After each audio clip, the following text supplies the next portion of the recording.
benched here. Now, from what we saw, though, of Rydell was actually some kind of bad miscommunication. You're talking about Blitzcrank's hooks, where he was honestly hooking people without teammates around.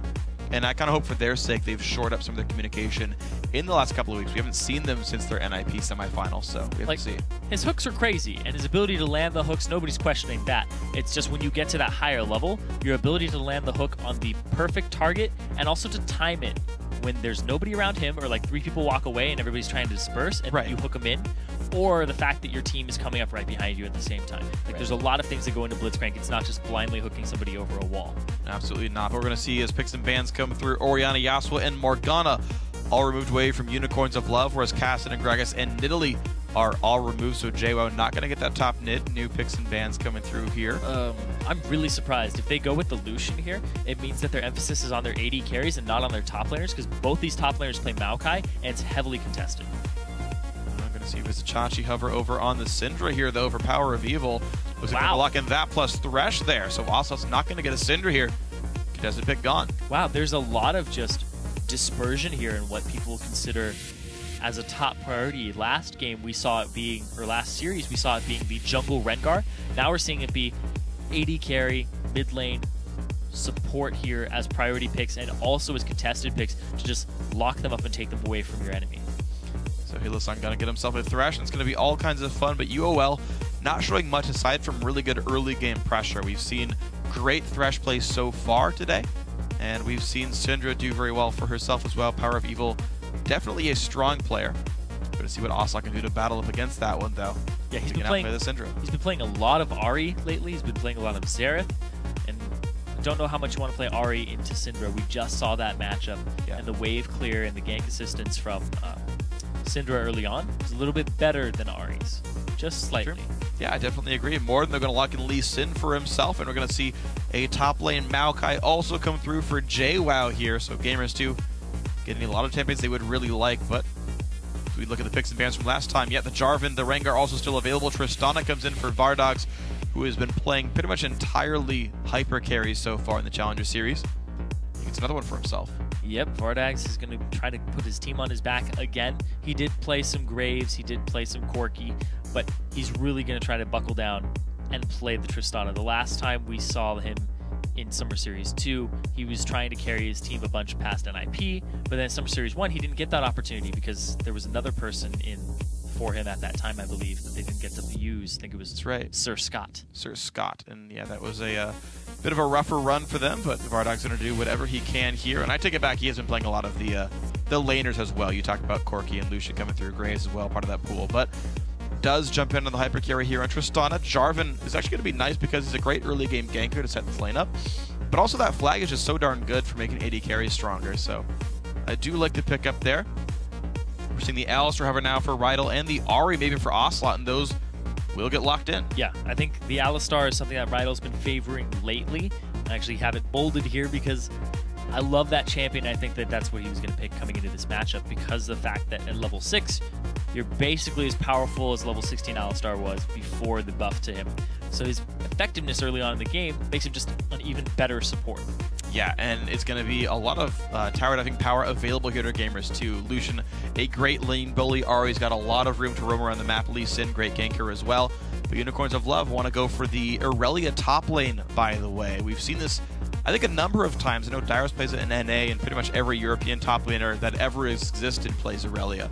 And Irelia versus Maokai, I do personally like as a matchup. I think she can bully him around and basically force a split push game plan. Yeah, so what I've been hearing about this matchup is that Irelia is the counter pick to Maokai because you have the tenacity from your passive, the fact that Maokai's kit is mainly CC based along with his 2 slows and his root, but then at the same time, you don't always build a whole bunch of health items, so the effective percentage HP shred isn't that great, and she sustains without really casting a spell. And True. Maokai needs spell casts in order to get his own sustain. You'll pop your hit 10 style, maybe 1 spell. You still get regular just auto sustain too. Top of it. Exactly. So Irelia can trade very effectively and sustain off minions without giving Maokai sustain himself, which is a big part of why he's such a lane bully, is his trading over a long period of time. Yeah, and also to keep in mind that ulti, that 20% damage reduction, does not block true damage. So the hit 10 style active is going to cut right through that as well. And Aurelia can do some pretty good damage here. We'll see if this does pan out. Vizichachi opens up with Doran's shield. She kind of exposes a little weakness in his armor because she's split push based with some team fighting backup later on and some diving, whereas Maokai is pretty much all team fighting. His split push is not abysmal, but it's pretty bad. His dueling potential is way too long. He's kind of a staller. Yeah. He'll stall you in the top lane and wait for the team fight to start, then he'll try to TP to it. But that's really his gimmick. He's got great gank follow-up as well. Yeah, so if you try to push his turret down and suddenly Lee Sin shows up, you can set that kill up pretty nicely. Something to keep in mind. Morden gets a half-aggressive ward down there, but looks like neither team are going to get wards to spot the jungle starts of their opponents. Just very safe openings where they both want basically hidden junglers. Yeah, really, really safe openings here. I just want to kind of set this up again. UOL, we really haven't seen the extent of their power or their teamwork because of NIP. And Gamers 2, kind of the same story. They keep getting stunted by NIP, but they just beat SKP in a tiebreaker match, which we just saw NIP lose to SKP. We saw H2K lose to SKP, and we just saw SKP dominate in 2 games. Yeah, Gamers 2 honestly have a decent enough track record, taking down quarterfinal opponents, doing all kinds of good stuff. They do have a good amount of experience under their belt and a lot of results to show for themselves. Bot lane's both going to show up in lane at a normal time, no leash showing. Both junglers will start on the top left side of the map, so they'll be level 3 down by this bottom lane. And both of them getting small leashes from their top lane. There's a lot on the line here, too, for both these teams. If you lose in the quarterfinals, you're completely out. If you make it to the semifinals, you get some grace and forgiveness because you go to a 3rd and 4th place match. The winner of that will be able to go to the LCS promotion tournament. A lot on the line here for these two teams. And Ocelote, you know he's been putting a lot of work and effort into this team. It's a brand he made. Looks like bot lane's going to stay completely equal, 5 to 6 in CS, but this second wave is the one to watch for. Still 1 charge here for Hylissang. Going to play in on the Yuki, but takes a big Q back to the base and a double pulverize from Rydell. Going to make you really wonder if that was worth it at all. The level 2 is going to come out a little early here. That people get it for the other side. All right, so back to equal stuff right here, and the Q comes out. Yuki, though, still landing good harass. Tristana did not use her potion yet. And we're going to see Gamers 2 with the ever so slight lead here in this lane, but otherwise pretty close to treading water. Bottom lane ward does go down, so Gilius will be seen if he makes a movement bottom. He does ping, and he'll probably run into Morden here. Oh, he spots him. Yeah. Ha! Hit that ward. That's going to give Morden some freedom to farm his wraiths up. And the bottom lane is just bully. Yeah, you're seeing the lead slightly grow here for the Lucian, and honestly, that's what you expect out of the matchup, but you know, if you don't hold a Tristana down too far, ooh, nice stun there from Power of Evil. And Ocelote. Yeah, this matchup isn't really that friendly towards Aries. What we've been seeing all day. Yeah, it is a really unfriendly matchup. The fact you can stun her through minions and trade with her through minions, where most of her abilities will target minions pretty quickly. The charm is blocked by them. Only her Orb of Deception is the one that will go through.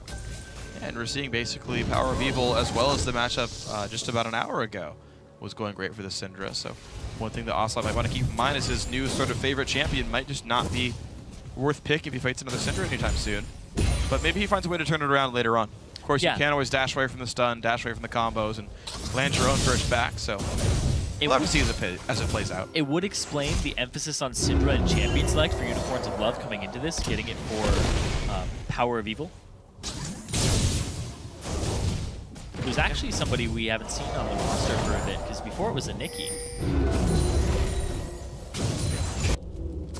Just realizing that now. Yeah. When you said Power of Evil and Champ Select, I was like, okay, yeah. I remember seeing the name before, though. Yes, he's been on some teams before. I think he may have been on Unicorns of Love before a Nikki, but a Nikki was back on it for Summer Series 2. That makes sense.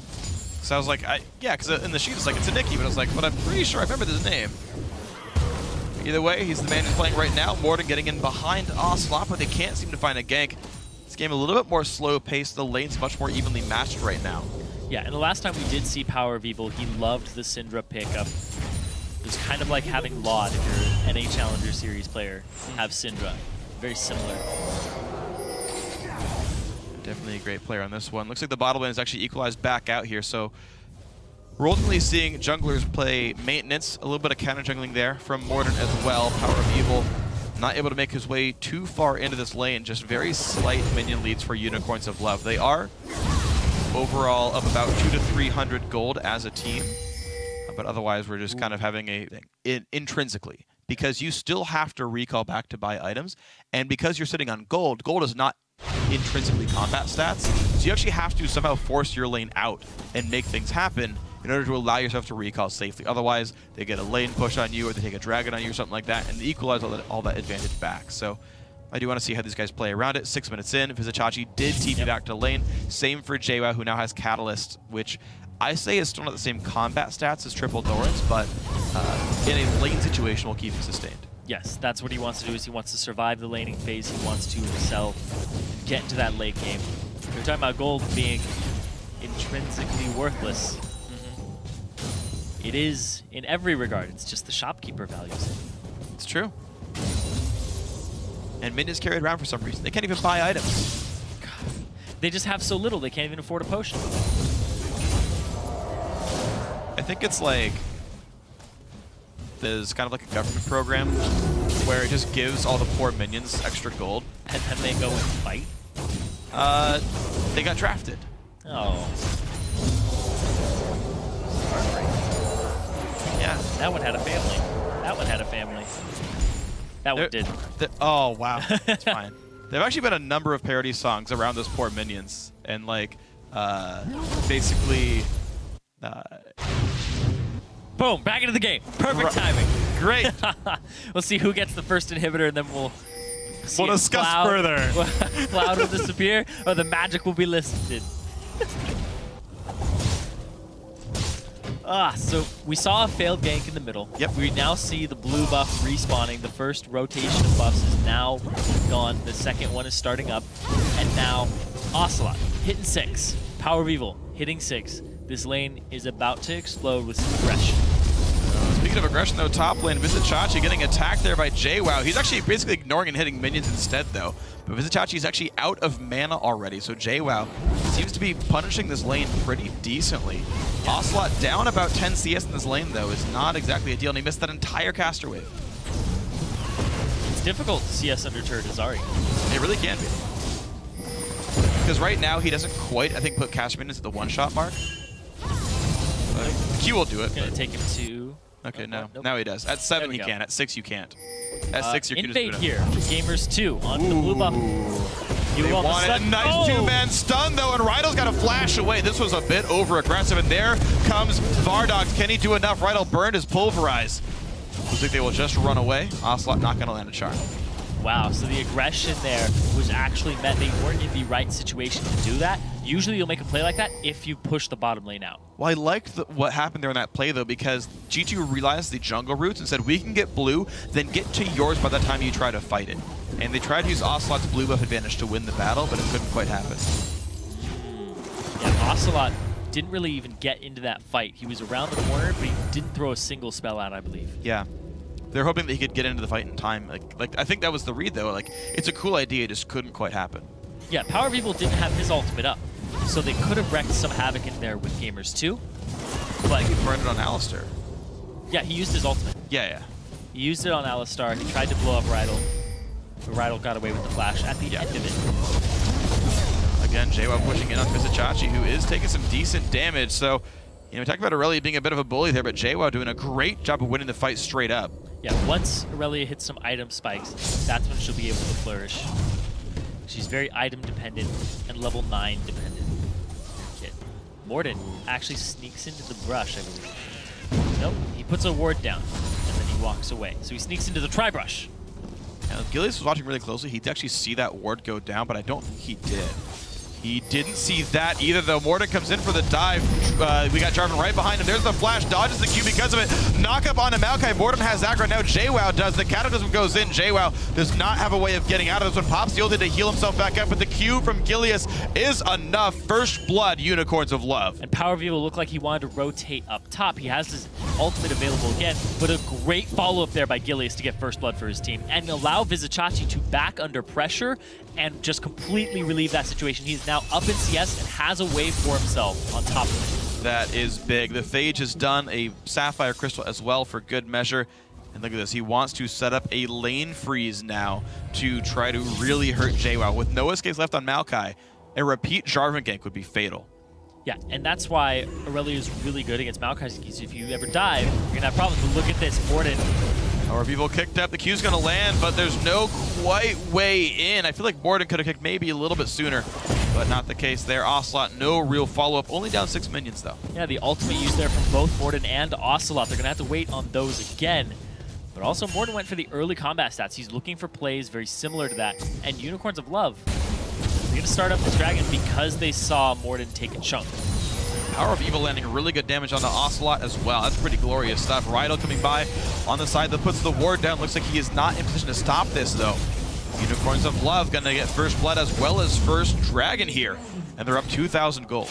And looking really good in this early game. They have CS leads in the top lane as well as the mid lane. The bottom lane is the only one that's not going their way right now. And that's really mostly because Lucian versus Tristana is that way. Yeah, Lucian's going to be like this, but hey, both have BFs. So not a bad place to be. No Q from Morden, no E either. Gilius staying safe with Vizicsacsi trying to beat up JWoww. Now the heals, though, pretty strong. Vizicsacsi forced to kite away from the ulti, trying to make him burn. Man, a nice Q off the other side, and he doesn't take much damage for this. That was cute. Yeah, it was. Went to the complete other side and actually didn't have JWoww end up next to him. After the twisting, just an advance. Keep it pretty safe there. Good stun there. Power of Evil. He's going to land. Ignite the ulti as well. Ocelote burns Flash and still goes down. Power of Evil forced to flash away from Morden's Q, though. That's kind of how this matchup goes. Ocelote picking the Ahri into the Syndra. The burst potential is really high, and the defensive options of Ahri are very limited.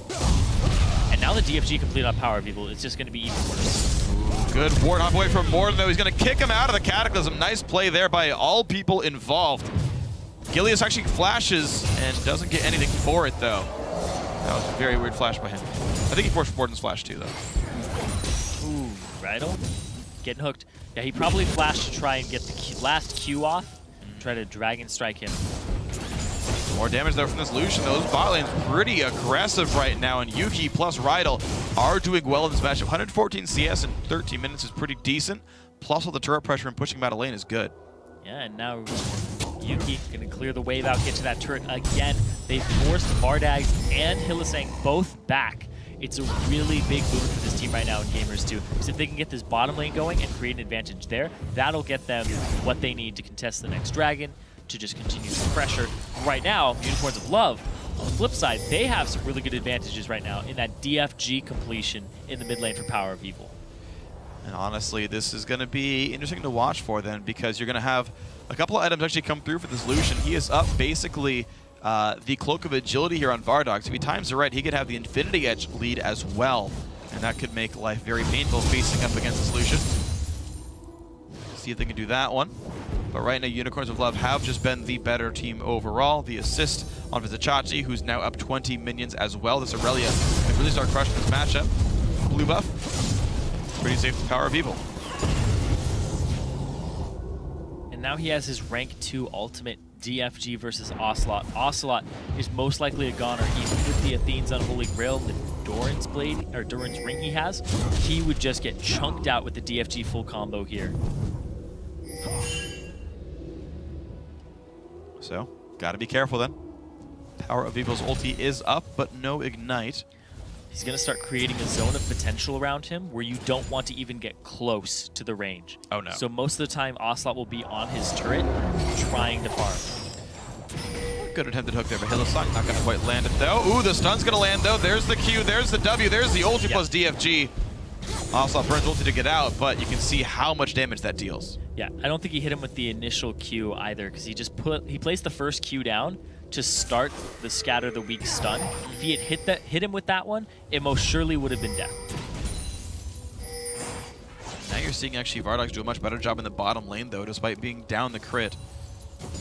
Bullied around by Thresh as well. Gamers 2 doing what they can. No sweepers up except for the mid lane here, which is not going to make it easy for Lee Sin to gank in the bot lane. He actually walks around. He does. And they're still looking for this gank. They're looking for this play. They're going to have to go after Hylissang, though. Look how good his wards are, though. The very edge of this brush, up by the tri-brush as well. There's a ward and Dragon Pit. There's no good way for Lee Sin to get in on this gank. And there's the flash pulverized, though. The knockback on Hylissang. Here comes Lee Sin as well. Do they have the damage? TP coming in for both top laners. Knockback onto Yuki. There's a lantern, but can he get in? Looks like he wants Yuki if he can. Flashes in, gets the kill, jumps back over, but gets knocked back by the Maokai Q. That is a kill picked up now by Jwa, who still wants to fight into Vizichachi. Could be the next to fall, and it is. Morden claims the second kill of this fight. Nicely done, Gamers 2. The double TP, but meanwhile, in the mid lane, Ocelote gets picked off. Wow, the kill from Power of Evil plus Gilius. The Cataclysm used for that one. Nowhere for Ocelote to go. His ulti was still down, I believe.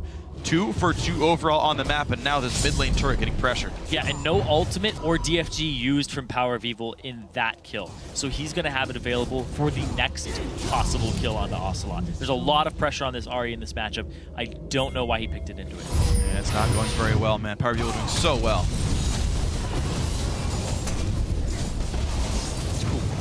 Hit that ball with the Scatter of the Week mid-air. Yep. So, UOL crushing the mid lane, doing pretty well in the top lane, but JWoww, such a good team fighter. You saw that TP was just much more useful. Yeah. That's a microcosm of this game, by the way. Mid lane, hard 1v1. Top lane, very hard 1v1. But G2 have much better team fight with those teleports. I think that kind of thing is going to keep happening in this game. Yeah, and I talked about the matchup between Aurelia and Maokai. Aurelia wants to split push and then have some team fight assists, but Maokai wants to be in every team fight possible, stalling and wave clearing, and then TPing when there's an objective available or a fight that breaks out. That's his contribution to this team composition. And speaking of contribution, Morden clearing out a ward, but he's getting pinched in here. Stun not going to land Vizichachi, waiting for the ward hop, but he's going to get cut off by JWoww. Big thing, though, is that Dragon is up now, and the fact that Morden's on the top side of the map signals to the rest of it. If they get a pick bottom, Unicorns of Love will go straight for this. You can see they're looking for it right here. Minions go down, puts the lantern. Gonna get grabbed real quick by Vardogs. This is a very obvious attempt towards Dragon, but if no one right at the top, and who cares? Yeah, they saw Morden top. They know that it's basically a free Dragon for UOL. They've been up this game in gold the entire time, 3,000. Now, they're gonna get even more for themselves, making it about a 4,000 gold lead. Really big for Unicorns of Love, based off of objectives. Exactly. It's been very, very good objective control by this team. They are going to look to give up this top lane outer turret as payment for the Dragon here.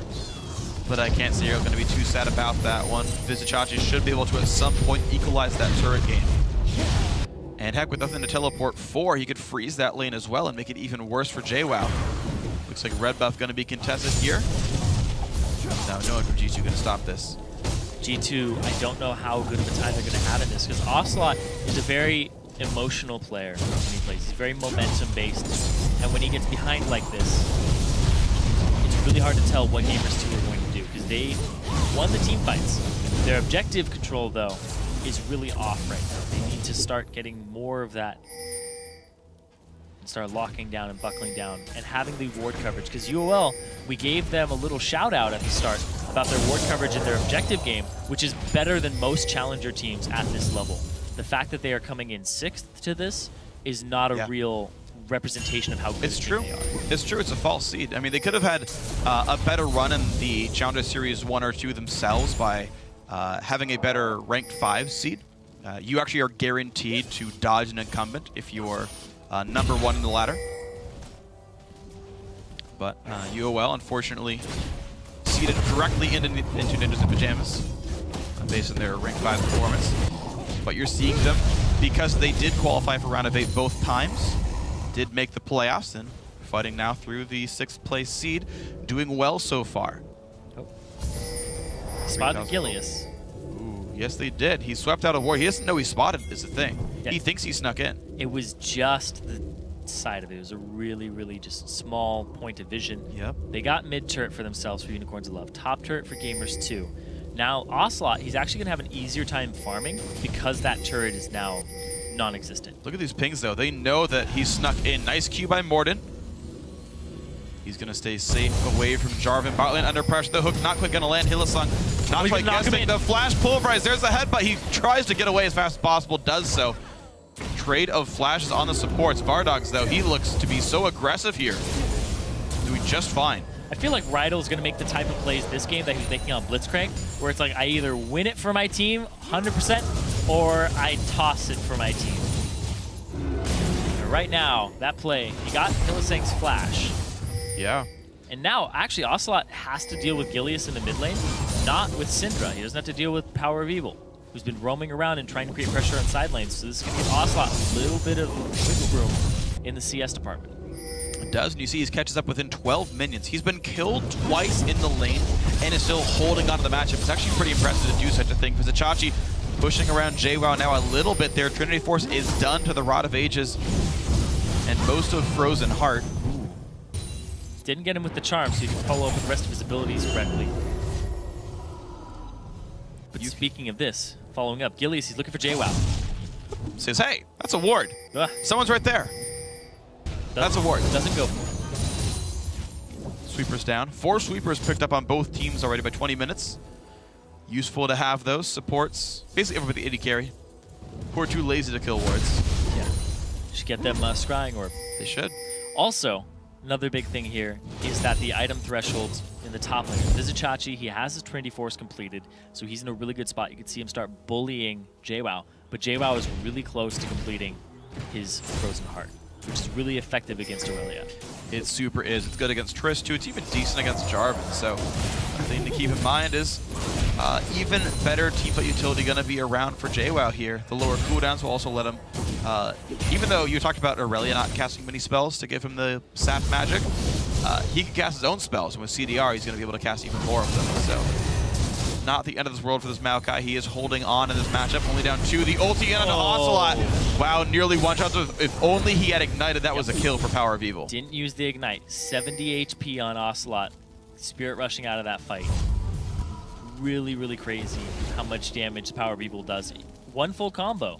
Yeah. This also prevents Ocelote from roaming, because if he goes off to the side and there's no vision and he tries to follow Power of Evil, who's already roamed, he can just sit in the side bush and full combo Ocelote. Yeah.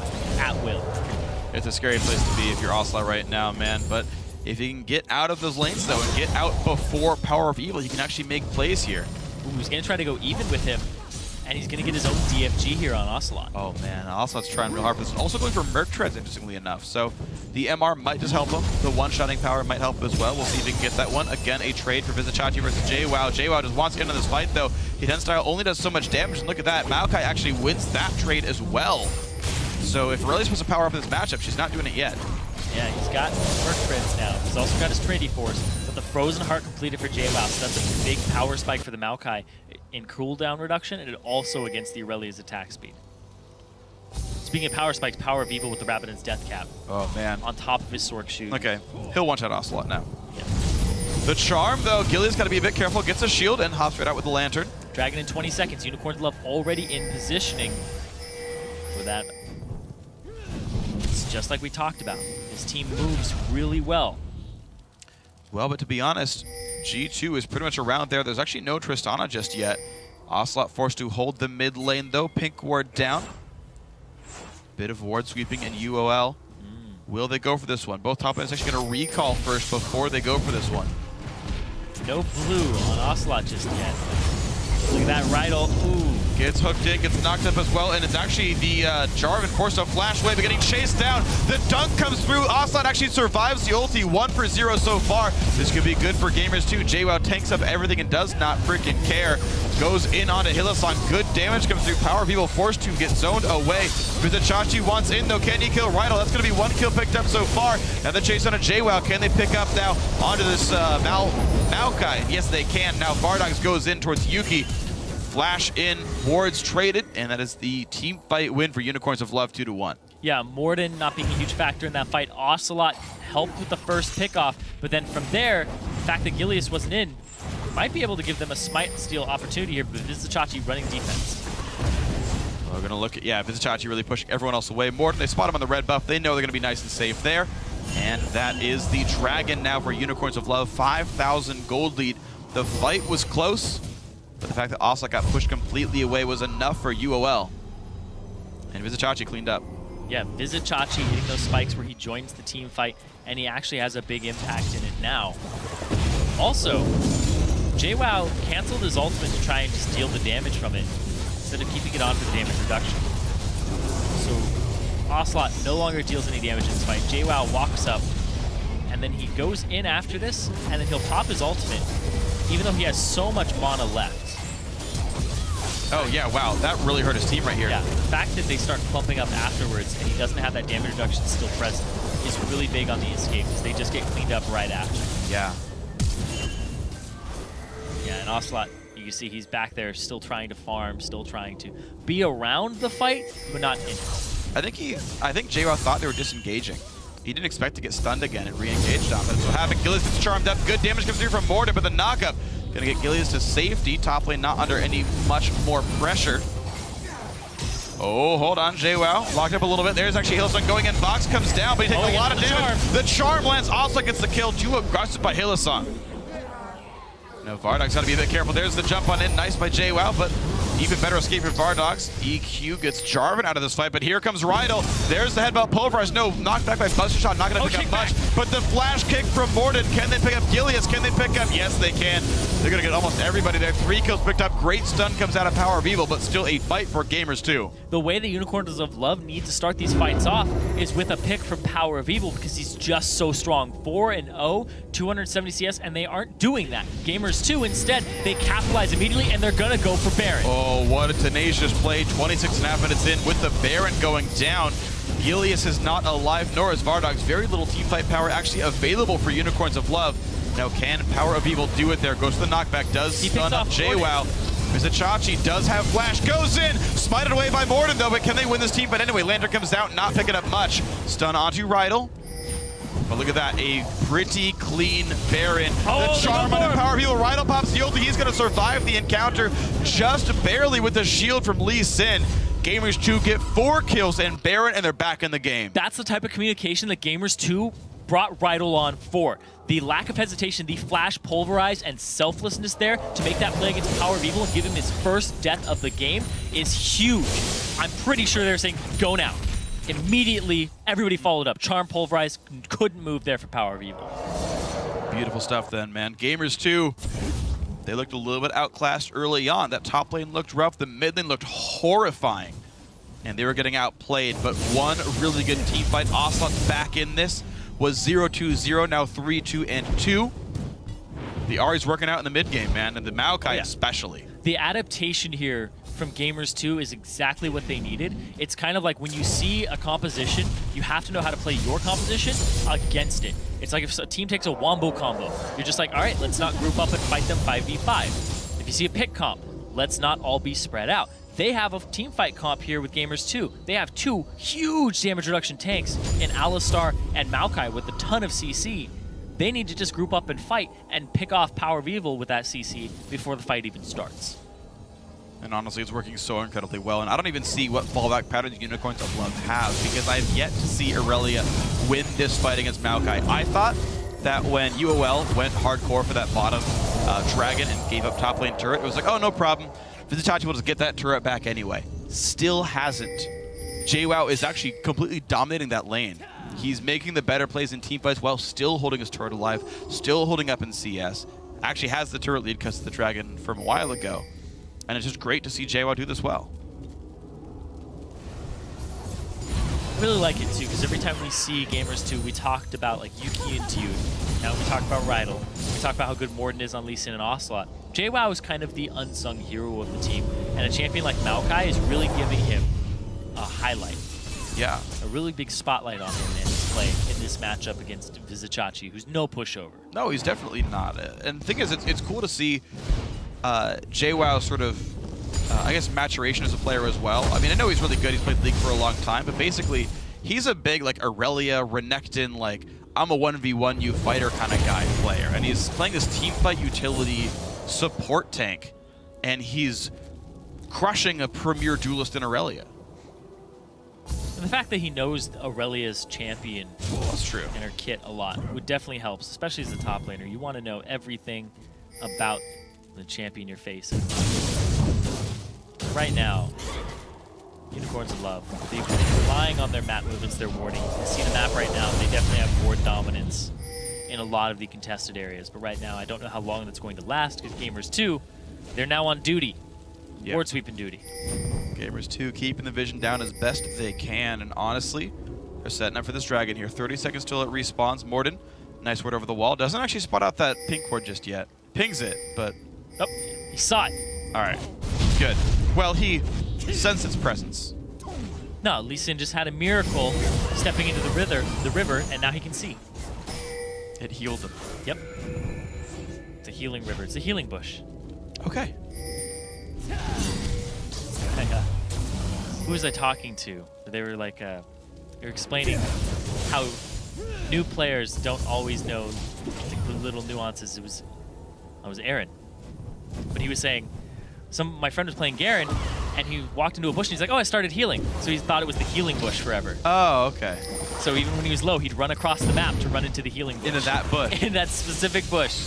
Because he didn't realize it was the passive. Okay. But the dragon being started up here, no He healing. doesn't heal people. No, he hurts people, sets them on fire. The opposite. He does really, honestly. You gotta be careful that one. And There's the engagement. Oh no, JWoww inside the enemy team. And they're not gonna kill him very quickly. The Culling actually gonna push away the front line now. Hillsong does not land the hook. Q comes out from Ocelote. Doesn't mean too much just yet.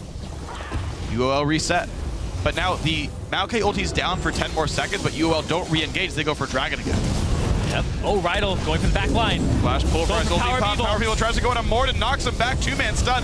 Gilius gets exploded by Ocelote. The fight continues. Hillsong the forced away. 2 kills picked up now, and now Vizichachi also gonna fall. The chase continues. Morden very low. Gets the summoner heal though. 3 for 0 for Gamers 2. They just forced Power of Evil to use everything on Morden, which freed up Ocelote to wreak havoc on 3 members in the front. He's now 5-2-3 after being 0-2. Beautiful stuff, man. Gamers 2 playing this so very well. Unicorns of Love do not seem to be able to navigate team fights. They play objectives really well. They play map winners really well, but the fights themselves, they just cannot win them. I think a lot of this is the Alistar and the Maokai. Yes. They get in there and they cannot be dealt with by this team. Yeah, the fact that your primary targets have so much innate damage reduction between their ultimates, it's so hard to figure out who to target. And it's like, all right, we want Lucian, we want Ahri, but you can't get to them. There's so much CC between those 2 frontliners that you really just can't. Well, the really big problem I have as well is it doesn't fit Unicorns of Love's composition. So their AD carry is still weaker at this point. Hold on. Let's watch the fight again real quick. Yeah, Power of Evil at this point. He has Morden on him, and he tries to full combo Morden, but it doesn't work out. Morden runs away. He does end up dying. Now, watch Ocelote. Completely free to do whatever he wants and be actually a frontliner and like mid-range mage because Power of Evil is so far out of the fight. That was thanks to Rydell's flash initiate from the Pulverize. Yeah, and it was beautiful. There's a bunch of aggro frontliners that aren't being dealt with, that can't be dealt with. And they're just making cooldowns. Rydell pops an ulti, gets out. But what I was talking about before is the fact that Unicorns of Love, they're not playing to their team composition because they cannot win a team fight. Syndra is strong, but she's not going to team fight as well as Ahri. Tristana, I mean, at 3 items is pretty good, but without a real front line, I don't think can really handle what Gamers 2 is throwing at them. Whereas they have this great pick potential of Thresh hooks and Syndra E's and whatnot. Like, UOL should be playing in front of brushes, not in front of a Dragon Pit in full view of everyone else. Yeah, and also the fact that their ward control is something that they excel at. A pick comp is perfect for this if they can set up the right fight. The problem is they're on top of a ward right there. There's the Culling, and UOL forced to run away. They cannot pick up JWoww here. The wrong spot. But there's Rydell with a 3-man knockup. Gigantic damage. Ozla pops the Zonias, and there are 3 kills already picked up. Yuki pushed to safety, but no, that's actually going to be an Irelia in the back line. She does get a couple here, but Vizichachi, the only guy making any work right now, 4-2, and he does not have a way out of this one. Slow onto Rydell. Q's going to land, headbutt Pulverize. Still getting picked apart. Tries to jump in behind the turret. That's not going to be enough. Really cute plays with Vizichachi. Nearly kites away. Oh my god. Is he really getting away from this one? Nearly kites away? I don't know. Oh my god. We're going to have to see. Oh, dodges the Q. Holy crap. And he's gone. That is ludicrously impressive. He just dove a turret and came out He dove a turret to escape. Dove a turret. Dude, that's... Use the minions to get out. That's a moral victory right there. I know you lost the fight 5-4-2, and you're about to lose Baron, but that's a moral victory for Vizichachi. You know he was thinking our outro song on that one. I look good. He did. He looked really good. I wish I was that good on Irelia. That was fantastic. Now I know why you play that champion. I don't even care if you win the game anymore. Just that play. That's the game one MVP is Vizichachi. Wow. So I was about to talk about it. Watch Ocelote's damage here, and Rydell the setup, boom, shredded completely across that front line, that back line, completely exposed. Gamers 2 catches Unicorns of Love on the retreat from that ward bush that they had in the try. That was incredible play there from Gamers 2. You pick off Power of Evil, Ocelote is completely free to do whatever he wants. And Vizichachi, this is style right here.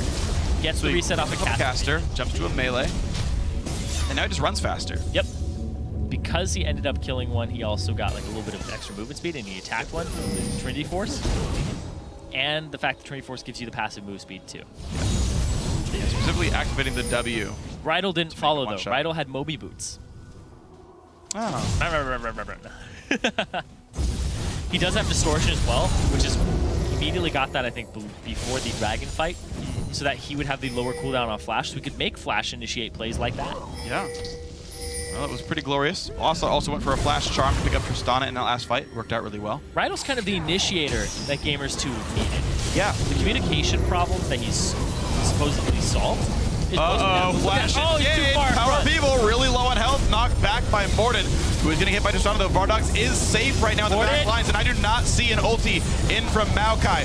One kill so far. JWoww also going to go down. He ended Vengeful Maelstrom really early that fight, and they got no damage reduction. He's canceling his Vengeful Maelstrom too early, and he's trying to use it for damage when it should be used for just the duration utility of the spell, because the reason you get Rod of Ages and Frozen Heart for so much mana is so you can leave that on forever. And here comes the TP into the fight from Vizichachi to help get the Baron for Unicorns of Love, who just have map control of it already. Well, Unicorns of Love now 1,000 gold lead. They've maybe clawed back in.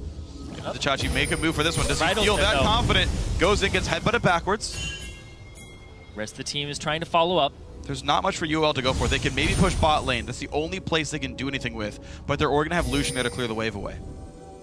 And now all of Unicorns of Love are going to back and try to cash in on this. 1,000 gold lead for them, about 700. It's actually going down as that minion wave is being cleared. So it's 500. It's very, very minimal. But the temporary combat stats of the Baron are going to help Unicorns of Love out a bunch. Rydell starts the fight off right. But the big thing here is Vizichachi. He canceled it. Look at that. JWoww canceled it as Vizichachi was taking the Lantern out, and then Morden was too far forward. So what ended up happening was actually kind of a sneaky play, because your frontliners, usually when you have frontliners, they trade sides and they dive the enemy backline. But then the Lantern pulled Vizichachi back after he took the brunt of the damage from Gamers 2, didn't die, got sucked back, and then a hook came out to get Morden when he tried to retreat from the enemy backline. So Vizichachi made it to safety, Morden was attempting to, and he got hooked back. So now I got to go back on things I was saying before, because I was like, man, JWoww learned how to play like a new champion, new class of champion, but he didn't play Maokai the way Maokai is supposed to be played in that fight, and that was the issue. The early end of the ulti. Vizichachi, however, went tanky. He realized these team fights are happening whether he likes them or not, went to go itemize to survive these battles. Merc Treads, Banshee's Veil, Randuin's Omen, and now Vizichachi, as you mentioned, goes in the front line, takes a bunch of damage, Lantern's out. Vizichachi adapted to this game much better. Look at this ward control from Unicorns of Love. All through that right side jungle. It's completely red right now. They see every movement from Gamers 2, and they out-rotate them here to get a free turret. Bam, bot lane turret goes down. Unicorns of Love up 3,000 gold once again. We are going back and forth in this match right here. This is just such a good match between these two teams. It really showcases Unicorns of Love's talent as a team and their map vision that we had talked about earlier on. Now, JWoww, he's going to have to keep his Vengeful Maelstrom on for a very long time. That's what you need to do as Maokai. Don't use it for the damage. The damage is very minimal. Use it as a finisher. Use it as something very later. But your job is to just soak damage. Unless you're going to one-shot a Tristana. Exactly. That's the only person you should turn off your ulti for, is if it's going to kill the AD carry. But that is basically it here. Gamers 2 are playing defense here against Baron, but a lot of Dark Spheres on the ground now. Power of Evil wants the setup. Yuki playing a little bit aggressively. Banshee's Veil, fourth item. JWoww really tanky too, especially against armor, because he has the Frozen Heart and also the Thorn Veil. But this turret goes down so quickly from Vardags at those 3 items. And down it goes, 3.5 actually. Ruinkin coming up before too long, and again, I think that's a great choice as well. He's going to break through the really large front line of Rydell, JWoww, and Morden. Yeah, look at that vision control from Unicorns of Love. It allows them to make plays like this where they can just rotate completely unanswered turrets, bottom tier 2, top tier 2, and now they're going for this middle tier 2. And Vardags, he actually has a red pot on him because they're ready to push, they're ready to get these objectives for themselves and push this Baron buff. See if they can make the play then. Baron over in about 35 seconds. They've got basically one wave left.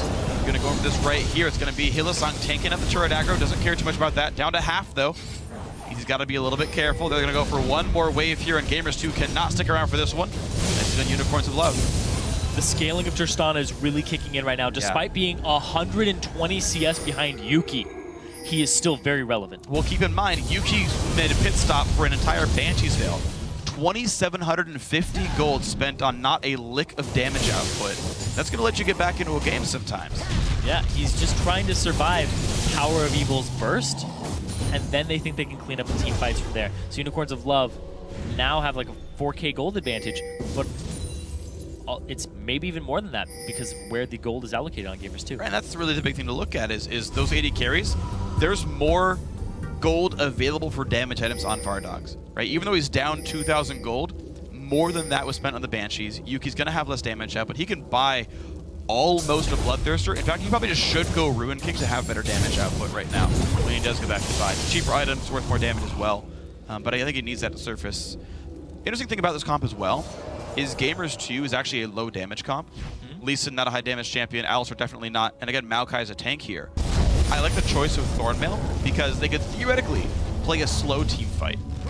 Just absorb more damage the other team is dealing and slowly work their way through the battle with multiple sets of cooldowns. Gah. I just don't know if you can do that against Aurelia and Tristana.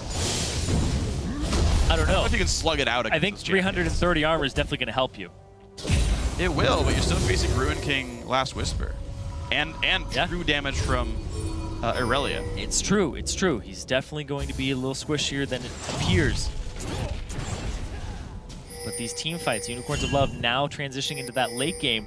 Gamers 2 though, really I think the big part is Rydell. What is Rydell going to do in the engage? How is he going to set up his team? Is it going to be a flash pulverize, headbutt somebody into your team? I mean, Morden can pretty much do the same play with his Dragon's Rage. True. If they can get Vardags out of the fight early, or Power of Evil, or get a multi-person pulverize like before, it could set up a team fight for Gamers 2 perfectly, which they typically have been winning unless JWoww cancels his Vengeful Maelstrom. That's really been the caveat here. So can these guys get picks then? Both these teams have the potential to pick somebody off and make a lopsided battle. UOL staying still near the mid lane. Visit Chachi and JWoww dueling in the bottom side of the map. Baron up in 1 minute. Dragon soon to follow. These guys have slowed it down very heavily. They know one team fight is going to mean Baron and a whole lot of map control.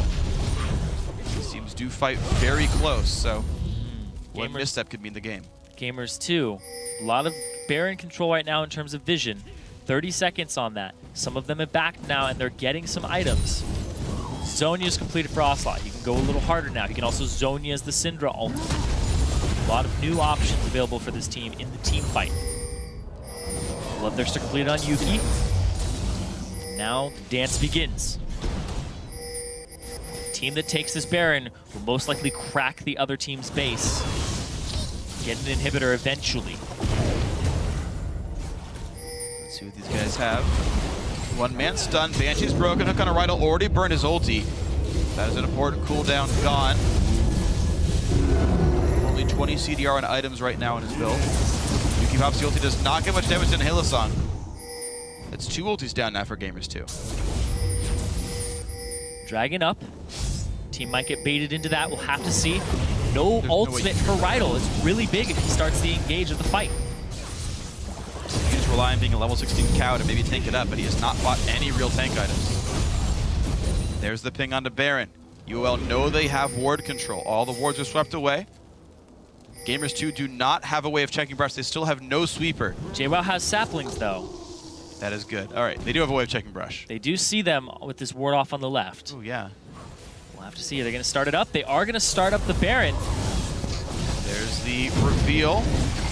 Bardog's got to be careful. Hook lands on a mortar, but they're going to go in towards the front line. JWoww gets stunned up by Vizichachi, knocked back by Rydal. Two-man knockup. Power People loses all his health, and down goes the mid laner. The battle's begun. Bardog's is safe in the back line again. The Maokai ulti is popped, but I don't know if they can tank through this anyway.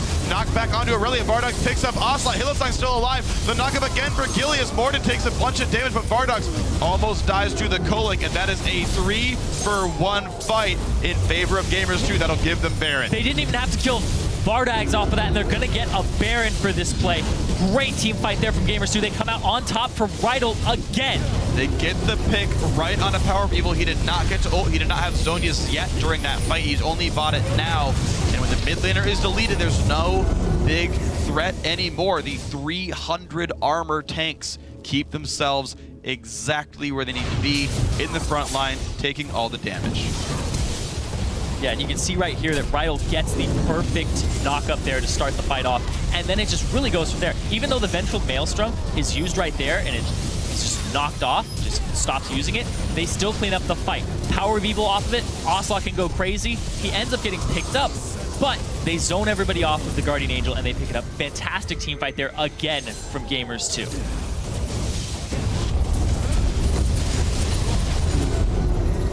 Stuff for Gamers 2 right now. Move themselves up the bottom tier 2 turret. They are feeling just great here. Moving on. Turret's going down. Set up for Dragon with themselves. 46 minutes, 30 seconds in. They are looking plenty happy. And the gold is back to equal. They're going to be safe.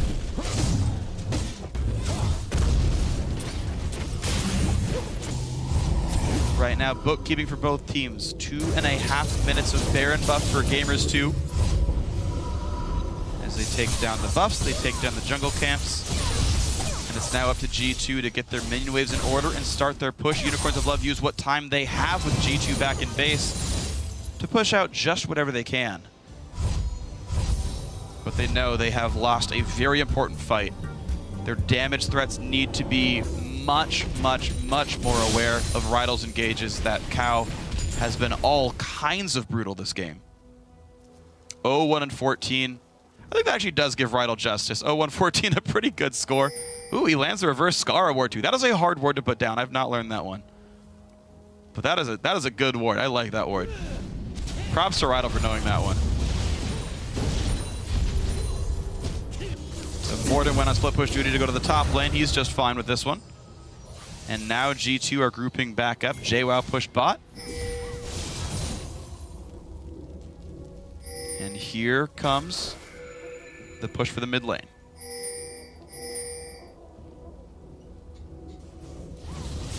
We're gonna have to see what ends up happening here. Baron still on Gamers 2, still ready to go. Ready to see it. Unicorns of Love, they still have that patented vision control of the team. Yeah, they're actually watching the flanks pretty well of Gamers 2. It's just the part where they're sieging up. Lots of CS on Yuki. He sold his boots for Zephyr. You just baited me with that now. You know I hate that item. So how do you feel about people selling boots for Zephyr? Yeah, it's a bad choice. Should buy a Phantom Dancer. Now they're just going back and forth though, clearing the wave. Here's the thing though, is both these teams don't really have a lot of siege potential, but at the same time there's long-range wave clear from Power of Evil, and you also have the ranged wave clear from Bardax. Yeah, it's making it difficult. And we know, like, over and over and over again, a pickoff absolutely determines who wins the fight. Here's the thing though. Oh. Lots of dive potential from Gamers 2 with their 2 heavy tanks. Yeah, they can take turret aggro. Heck, they have good 3 at this point. That's true. Morden can also accomplish that. Stun into Ocelote, not able to be followed up on. Rydal did not. Mikhail's Crucible, that's a good choice, didn't need it. Another cooling comes out. Yuki used that basically on cooling to deal a little bit of damage every time. And Vizichachi is in stun range of anyone he goes for. He is hurt enough that the QE combo will stun his target. Hylissang down to half HP, has this movement speed available. JWoww gets hooked in. Is this the fight? He pops the cleanse, and no, he's okay. He actually got Mikhail's. Rydal off from the hook. I can't remember that name of that item very well. Yeah, on the fly, sometimes it's difficult. Oh, Power Evil's caught. That's the charm. That's the damage. Pops the Zonius. He is so dead to He's going to get set up for this, though. Oh, he goes too early. The flash comes out, but the fight has begun. Vizichachi forced to get away from this one. Exhaust burned on Tristana. There's the engage on in. Maokai popping the Vengeful Maelstrom, though. Kill goes to the mid laner. Kill goes to the top laner. It's one traded back, though, as it's going to be Yuki falling down. And Bardog's in the back line dealing whatever damage he can. There out goes the jungler. JWoww still taking up whatever he can do here. Rydal, one hit from dead, and Bardog's is going to get Ocelote as well. Jumps in for JWoww. Can he get the damage? There's the engage, knocked back. Vengeful Maelstrom trades back, and it's 4 kills to 4 kills, I believe, in this fight. They just go back and forth. The jungler and the support are the only people left on this map, and neither of them can accomplish anything. It was a dive by Gamers 2, but it goes even. Wow. Ludicrous game right now. Let's watch that fight again. They overchased this. Rydal didn't get the pulverize at the right moment. He mistimed it and used it too early, which allows Power of Evil to flash away. And then you see 2 members of UOL very, very low. Then they dive in. Bardag's completely untouched. Then they start going on him. He jumps away, and then they disregard him again. He's just pumping damage into JWoww right now. Gilius gets chased down by Morden, but at the same time, the fact they weren't focusing on Bardag's, the one person on this team who is just pumping out so much consistent damage. Aurelia does some, but he's very tanky right now. Then there's Power of Evil with the bursty damage. Then there's Vardag's. Constant DPS, constant long-range DPS. If he's out of the fight, it still doesn't mean he's not contributing to it. Yeah, it's true, and he's done a pretty good job of this one. Sells the Ruin King for Bloodthirster. I do think he needs more lifesteal, because he's trying to fight a Thornmail Maokai. Although I think he needs the Ruin King damage up. I prefer he sell boots for this one, but this will actually lower his damage output a little bit. He will be actually worse at killing Maokai now, but he will stay alive throughout the fight. I want to know if this is actually going to be enough for him, though, because JWoww took forever to die last fight. Yeah, well, it's Maokai. 6-item Maokai is really difficult to kill. Yes, it is. Sometimes you question if he even can die, but the answer is he has 4 times this game. It's true. 6-item builds for pretty much everybody in the game, except for supports. This is 52 minutes in. Yeah. Winner of this game takes game 1 in a best of 3. And the loser gets very demoralized. It's a big thing in this. Yeah. If you lose, you can kind of feel your LCS hopes and your last couple of months of work in Challenger points slip through your fingers. Yeah. You don't even make it to promo tournament. It's true. This is single elimination. You lose here, you are not in. Ulti popped by Rydal.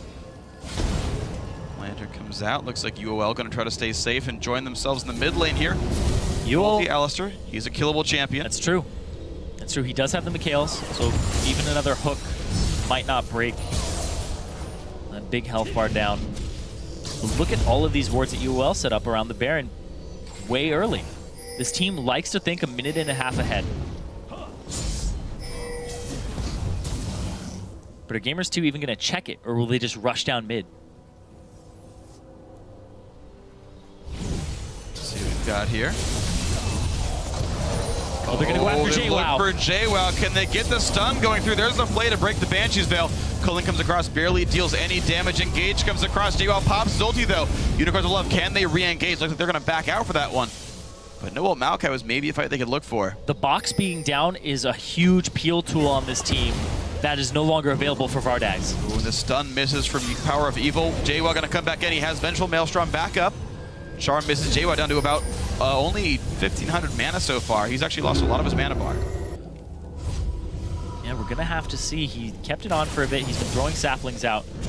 And they see them with the sapling. They're trying. That sapling just ran in place. Oh, the flash engage! They catch Vizichachi, they catch Power of Evil. He's forced to Zonias and take a Lantern out. Now, can they win this battle? Vizichachi, the front lines. Gilius gonna go down 1-for-0 so far. JWoww in the front, absorbing all the damage. Power of Evil gonna go down pretty soon. Vizichachi pops the Guardian Angel already does flash out, but it's 1-for-0 and GA down. Gamers 2 not even showing signs of slowing down. They're going to keep on moving forward. The tanky frontline is too durable to break through, and now goes the inhibitor. Yeah, they're going to get this inhibitor for themselves and possibly sweep the Baron pit, which is really big because UOL love to use the vision game. 40 seconds on Gillies. They may even start it up here for Gamers 2 and attempt a Baron. Here we go, man. G2 looking pretty good 55 minutes in. They don't necessarily need the gold of the Baron buff so much, but they could use the extra regen and the stats. But no, they're going to play risk averse. They're going to back up here. Unicorns of Love willing to go in. 4 versus 5. Ward's joining up soon. The flash across. Vizichachi takes the charm, though. He'll be okay. Missed Pulverize there. JWoww, he wants to back because he has TP, and he can just TP back into a fight if it is available or if one gets started up. But look at all this vision control. Not going to stop the back because it's Banshee's Veil. No stun for Power of Evil. Gamers 2 going to back out, though. Looks like they will stay safe, but this could be UOL doing a Baron, actually. They know to have recalled, I think. Yeah, but at the same time, Gilius is nowhere near, so they have no smite available. So they can't even try. Well, Yuki still is aware of the threat. They popped the blue trinket to reveal anyway, as Morden sweeps away some wards. Gamers 2 do not have great vision coverage. They spent a long time sieging. The wards pretty much all died right now on the map. I think there were literally 4 wards right now on the game. Yep. It's very, very close to that. 1, 2, 3, 4, 5, 6, 7. Boom. You just counted more? No, there's one right. The ones just got placed in the bush. Oh, yeah. I missed this one down at the bottom of the screen right here as well. 1 on the base, 1 by Wolves, and then, what, 4 by Baron? There's more now by the red side. Like if the camera went up right there, there's just a cluster. 3 wards right there. They gotcha. Okay, 5 by Baron. It's close. Now can they engage? Bardog's off to the side. So far, fairly safe. 2K gold difference between these teams. Rydal, they might be waiting on his flash cooldown because his flash engages have been what have been starting fights off on the right people. If UOL feel good about their 5-on-5, they could just go down mid and force the issue with their minion wave, but they are just very afraid of G2's engage. They're going to actually back up back towards their base. Gamers 2 once again own map control from this. A giant wave is pushing out of the bottom lane. Big one in the top lane for Gamers 2 though. So bot lane, top lane, different for these guys. Mid lane, of course, still the dead inhibitor. The solar power, strong for Gamers 2. Yep. Or the magic. Or the magic. The magic has been unleashed. JWoww goes in on a Hillsong. Big damage onto Thresh. He tries to get away, pops the Talisman of Ascension, but goes down to Ocelote. It is a kill picked up now in G2 in a 5v4. Own control of Baron. Yeah, usually you don't see a Thresh getting picked off from that bush. Usually it's Thresh picking other people off from there. But it gets completely turned around, and that's going to be a Baron for Gamers 2 quite easily. Bardog's going to grab a red buff for himself, which is all you can really do for this one. But no pushes available. They could have actually rushed down Dragon. Not that it would have meant all that much. They could have taken some minion waves away. But UOL only took a red buff for all the time spent on Baron right here. Gamers 2 already has mid and top in really good position. And Rydal going to start leading the charge in this top lane. Baron on all 5 members of Gamers 2. They're looking to end the game. Death timers are really long. The team that wins this fight might just win the game. Oh, it's going to be G2 in both those cases, I'm pretty sure. Top lane inhibitor turret goes down, engaged in a Power of Evil. He does zone it before the kick comes back, but Morden is still going to have that available. Damage comes through. Power of Evil just barely does go down to the red ticks. And now Vizichachi forced to run away. In comes Morden, gets a couple of slows down. That's 3 members dead of Unicorns of Love. Baron still on Gamers 2. And in a 58.5-minute game, they're going to claim this one. Bardog's Vizichachi going to be going down. 59-minute game now at this point, but that is game 1 here for Gamers 2, and Unicorns of Love are 1 game away from elimination. And you can see how good of a team Unicorns of Love are, but also how good of a team Gamers 2 have become over time. With the addition of Rydal and his initiations, those team fights were their biggest parts. They were like, we're going to take 4 members off your team, we're going to lose 1. Things like that, those back and forths, and Rydal was really just the highlight of that game for me. He really was, man. He did freaking awesome overall as that Alistair. Overall scoreline, 0, 2, and 22. We said maybe they're Gamers 3, but I think this proves they are still Gamers 2 actually with this one. The number synergy, pretty strong for these guys. 26 and 15, the overall scoreline. 82 assists on the 26 kills. More than 3 assists per kills. Gamers 2 was entirely about team fighting, and you saw how darn good those 5-on-5s were. That's their win condition. With their team composition, they played to that strength, and I love that. And I said that Rydal was really the highlight of the game for me, just in terms of excitement, but in terms of like stepping up and being a really good player and just source of strength for the team is really JWoww Ocelote. Ocelote was shut down 0-2 at the start, and then he ends up 10-5 and 23, 10-5 and 13. Sorry, and then you go to JWoww, who's 4-4 and 21. He was involved in 25 of the 26 kills that game. Jeez. Maokai, you want to be in the team fight top lane every time. Just in general. Exactly. As a top laner, having almost 94, like 90, really 95? high 90s, like high mid 90s kill participation is ridiculous. Yeah. That is absolutely insane, and huge props to him on that one. Over 96%. Yes.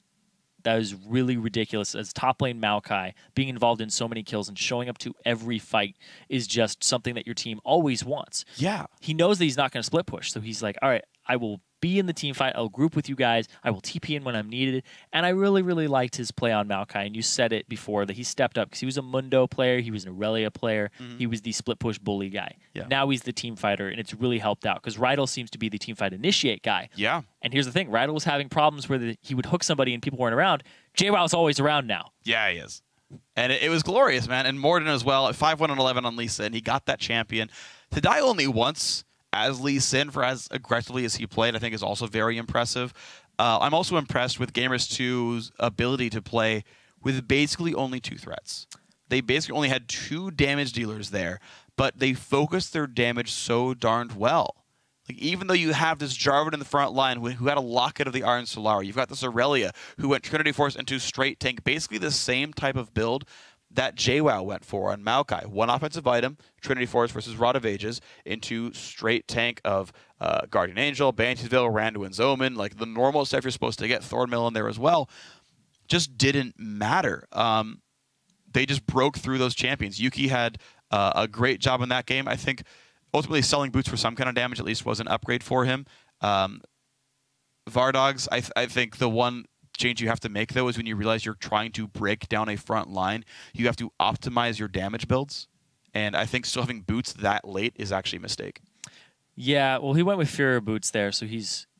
Yeah, but you're not breaking things down. That's true. Like the That's thing true. is, he doesn't have like an extra Phantom Dancer. He doesn't have even against this team composition. Maybe a Zephyr would be worth it with the amount of CC they have if you get caught. Yeah.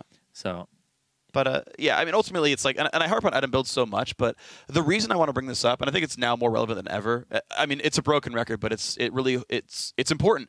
You're playing a game with super tanks now, right? There's more than just Moon now in the game. There are these giant frontliners. Now, Gamers 2 played their fight so well. They said only 2 threats, giant frontline. We will focus on moving the frontline slowly forward. They weren't diving super hard. I mean, if they got initiate, they would go up to where the Alistar was, but you didn't see anyone running past the Alistar, going for Tristana by themselves. It was march the front line forward. So you've got a wall of durable guys.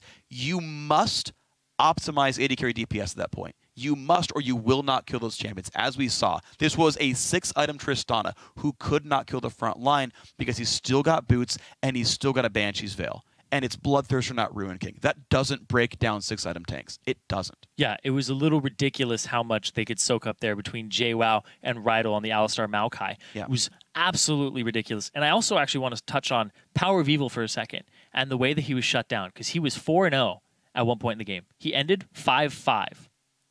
Ridiculous difference there and ridiculous turnaround, because Ocelote was 0-2, 10-5 by the end of the game. Yeah. The way that Ocelote played, he's like, all right, I'm going to lose this matchup. He realized how much he was losing it. They took his turret, and then he just played safe, and then he would roam, but kind of on the backside of Power of Evil. Power of Evil would roam first, then they would collapse on that roam. And I really like that adaptation by Gamers 2, to not just let Ocelote be the only one making a play, because he needed backup against that fed Syndra. It was just a beautiful game overall. Gamers 2 truly deserved that win. They played phenomenally. A great team, and we'll see if they can close it out. They look very strong. We'll see if they can do it. Unicorns of Love were close in that game as well. They pulled a couple of leads themselves. Maybe they can make a couple of quick changes and pull it back in game 2. Guys, we're going to take a quick break. When we return, it's time for that second game in this best of 3 between Unicorns of Love and Gamers 2. The 2014 Challenger Series playoffs. We'll be right back. Here comes Rydell. There's the headbutt pulverize. No, knocked back by Buster Shot. Not going to pick up much. But the flash kick from Morden. Can they pick up Gilius? Can they pick up? Yes, they can. Gilius gets exploded by Ocelote. The fight continues. Hillsong the forced away. 2 kills picked up now. And now Vizichachi also going to fall. They cannot pick up JWoww here. The wrong spot. But there's Rydell with a 3-man knockup. Gigantic damage. Ocelote pops the Zonias. And there are 3 kills already picked up. JWoww still taking up whatever he can do here. Rydell, one in from dead. Bardogs is going to get Ocelote as well. Jumps in for JWoww. Can he get the damage? There's the engage, knocked back. Vengeful Maelstrom trades back. Engage in a Power of Evil. He does zone it before the kick comes back, but Morden is still going to have that available. Damage comes through. Power of Evil just barely does go down to the red ticks.